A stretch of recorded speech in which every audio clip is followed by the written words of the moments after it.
Mes chers élèves de la troisième année Molière, bonjour. Aujourd'hui, on va commencer une leçon de conjugaison. Il a comme titre le futur des verbes. Le futur des verbes en ER. On a déjà vu le présent de l'indicatif. Après, on connaît déjà l'imparfait. Bon, aujourd'hui, c'est un nouveau temps, c'est le futur simple. Normalement, le futur simple est un temps qui décrit une action qui va se passer après, plus tard. Il va se passer dans l'avenir.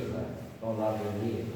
Donc, on a le passé, le présent et le futur. Donc l'action se passera plus tard, dans l'avenir.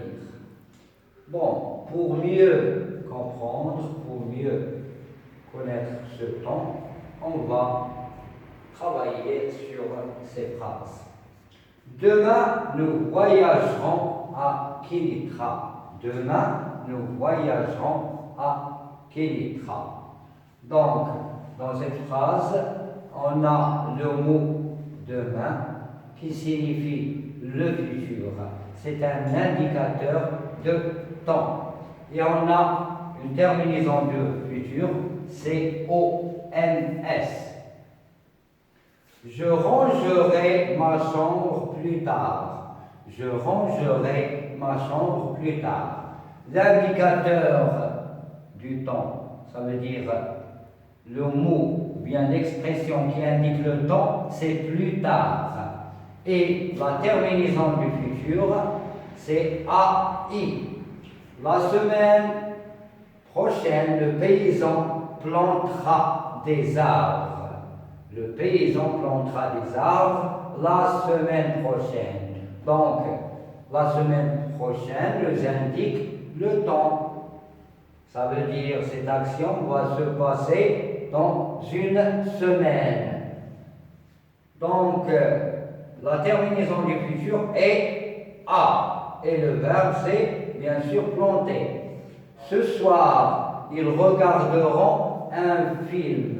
Ce soir, ils regarderont un film. L'indicateur qui indique le futur est ce soir. Ça veut dire le soir va arriver. Ils regarderont. Regardez cette terminaison. C'est la terminaison de il, s, l, s. Donc, il avec s, regardons. La terminaison est o, n, t.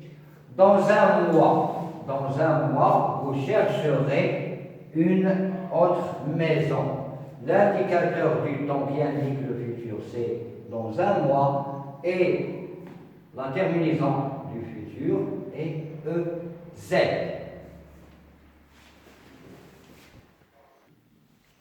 Normalement, dans les phrases, on rencontre ou bien on trouve des indicateurs de temps. Ce sont des mots qui nous aident à bien comprendre l'action et son temps. Parmi ces indicateurs de temps, on a demain, plus tard, après, le lendemain, dans un mois, dans une semaine, dans une année, l'année prochaine, le mois prochain, en 1200 ou bien en 2950, c'est le futur. Donc, ce sont des indicateurs de temps. Et la liste est encore longue. J'ai seulement donné un exemple. Pour les terminaisons de futur, pour le singulier, on a AI, il va avec je, AS, il va avec tu, et le A, il va avec la troisième personne de singulier, ça veut dire le il, elle et on. Pour nous, on a ONS, pour le vous, EZ, et pour la troisième personne de pluriel masculin féminin, il, s, elle, s, on a on, ça veut dire ONT. Voilà comment je vais procéder pour mettre un verbe en ER au futur. Danser est un verbe de premier groupe. Il est composé de deux éléments, bien de deux parties. On a le radical. Et voilà la terminaison. Donc, je ne touche pas au verbe, je le laisse comme il est, et j'ajoute la terminaison. Par exemple, il dansera, elle dansera. Donc, faites attention, on ne touche pas au verbe, on laisse le verbe tout entier et on ajoute la terminaison. Ce qu'on doit faire, ou bien ce qu'on doit faire attention, on doit faire attention à la personne parce que le verbe, il s'accorde avec la personne. Si j'ai je vais dire je danserai. Si j'ai il, je dis je dansera, etc., etc. Donc, on fait attention normalement au sujet parce que le verbe s'accorde avec son sujet et surtout les pronoms personnels. Bon, notre leçon touche à sa fin. Prenez soin de vous et à bientôt.